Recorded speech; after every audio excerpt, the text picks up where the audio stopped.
Do not even consider investing in short-term rentals if you believe that it's a passive source of income. That is the one message about short-term rentals that I want to get out to everyone that's considering it, because it is the opposite of passive income.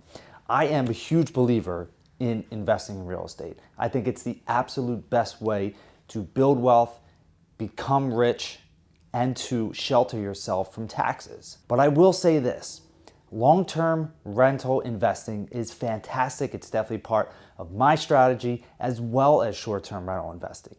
It is, in my opinion, one of the fastest ways to generate cash flow from an investing standpoint. So, with that being said, do not get into it if you think that it is a passive form of income or a passive form of investing. Do not get into it if you believe that it's a passive form of investing, because it takes a lot. It's a lot of work, it's a lot of headaches, but in my opinion, it's well worth it. What's up, guys? My name is Shawn Connors, and I am the managing broker and co-owner of VRA Realty right here in Westchester, Pennsylvania. I own short-term rentals in the Pocono Mountains in Pennsylvania, and I also own long-term rentals in Chester County, Pennsylvania. This video is going to be about investing in short-term rentals and why you should not do it, right? Because everyone is telling you that you should do it.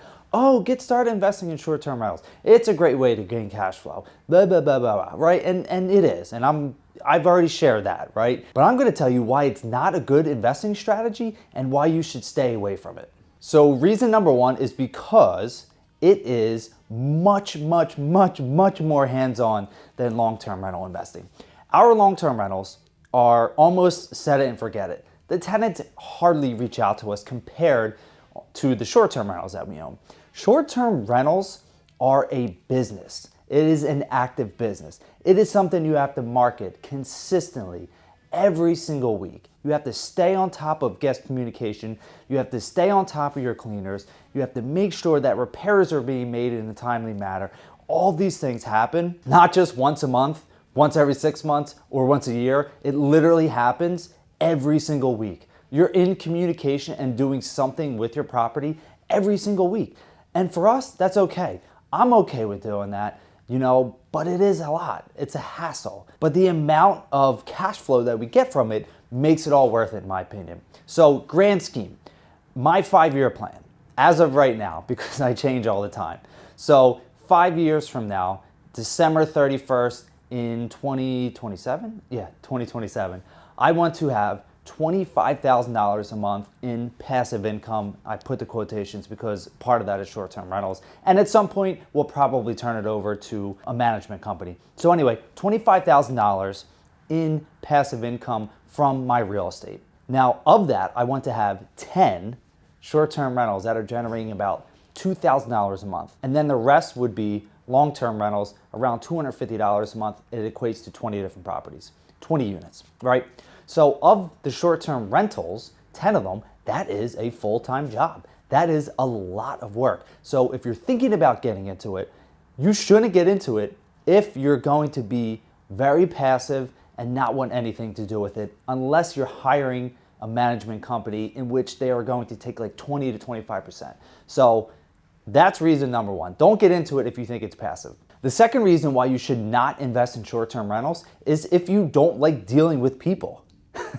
Now, that may sound weird, but if you're investing in long-term rentals, you don't necessarily have to deal with people all the time. You can be completely out of the way, and turn it over to a management company. But if you don't want to deal with people, deal with problems, and be more geared towards service, then you should definitely not get started investing in short-term rentals, because you have to be very service-minded. It's like running a hotel. You have people checking in and out every single week. You have to stay in communication with them.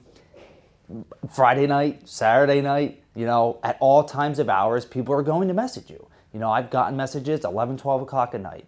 So that doesn't mean that I answer them, right? I'll let them go into the morning because I'm always sleeping. But still, you have to be very service-minded. You have to be willing to please your guests that are coming in, because you want to create a fantastic experience for them. And that means that you are on top of your game, answering their questions, answering any kind of inquiries that they have about the property or the area, And you have to be, again, that service-minded person that is willing to go the extra length to help people out.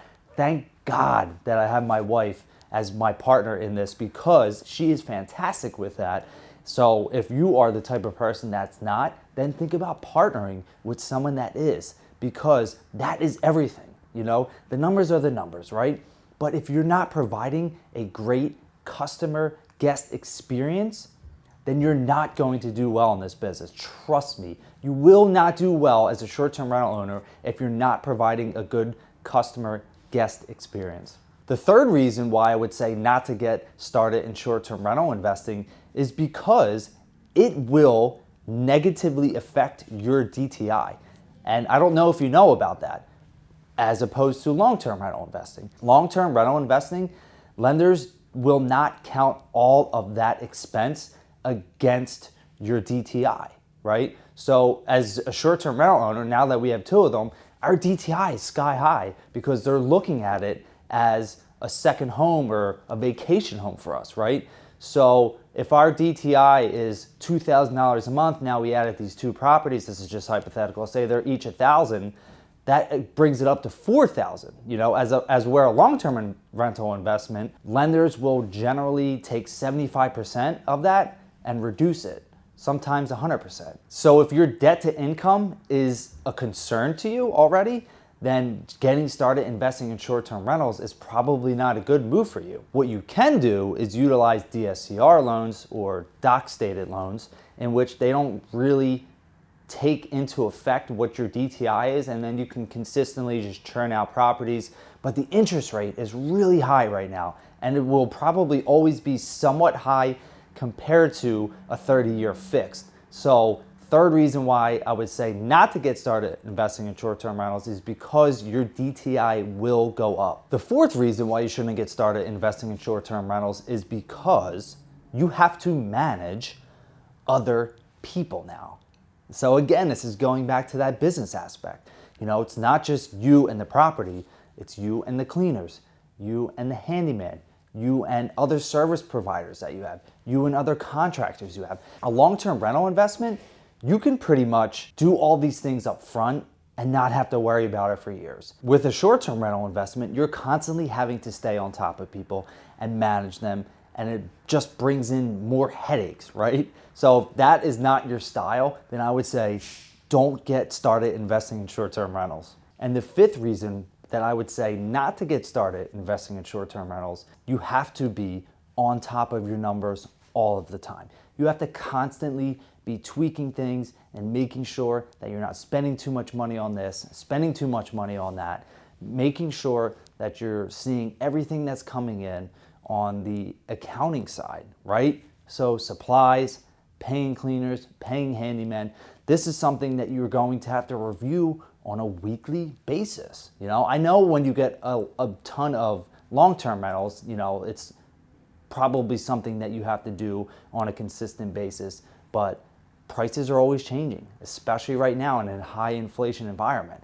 Things are always changing, so you have to stay on top of them and make sure that you're not spending too much money, going over budget on different types of expenses, and it's just something extra that you have to monitor on a weekly basis. So these are my top 5 reasons why you should not get started investing in short-term rentals. But if you listen to this and you say, I don't care, man, I can take care of all that, I can find somebody to do it, I can leverage other people, I can leverage systems, I can leverage processes, then I would say do it. Make it a part of your rental investing strategy. Buying houses, buying real estate, creating wealth, generational wealth is a fantastic investment strategy. I love it. I'm going to do it until I'm dead, pass it on to my kids, and they'll pass it on to their kids.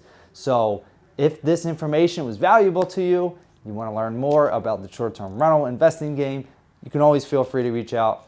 Look forward to hearing from you. Have an awesome day.